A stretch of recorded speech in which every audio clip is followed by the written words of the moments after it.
શું કરતા હશે? કેટલો બધો અવાજ આવે છે ઘરેથી. લાઈ તો જોવા દે તો. પ્રિયંકાબેન, પ્રિયંકાબેન, સાંભળો તો. બોલો મંજુબેન. કેટલો અવાજ આવે છે. તમે શું કરો છો હે? આ જો ઘાનાની સાફ સફાઈ કરવી છે. મેં હમણાં ટ્રોલીઓ સાફ કરાવડાવી.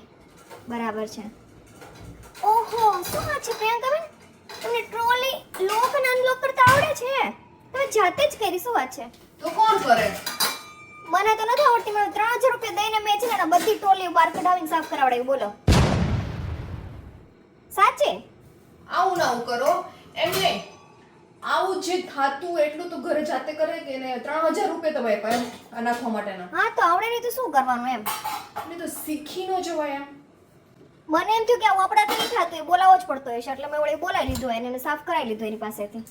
હવે તો ધ્યાન રાખે આવે છે ને હું તમને જ બોલાવી જઈશ, એક કામ કરીશ. અરે ભગવાન. તો જવાના તો પિયર શું થયું? એમાં એવું છે ને પ્રિયંકાબેન, ગયા વખતે છે ને ઉનાળાના વેકેશનમાં અમે લોકો ગયા હતા પિયર. તો એમાં એવું થયું ને કે મારા છોકરા તો તમને ખબર જ છે એવા કજિયાળા છે. એટલે મારો ભાઈ તો એમાં બહુ જ થાકી ગયો હતો મારા છોકરાથી. એ 5 મિનિટનો શાંતિ લેવા દે. જેવો ઘર આવે ને, મામા ચાલો ચોપાટી જાય, મામા મેળામાં લઈ જાઓ, મામા આઈસ્ક્રીમ ખવડાવો, મામા ગુલ્ફી ખવડાવો. મારો ભાઈ છે ને આ વખતે તો બહાર જ વહી ગયો ફરવા.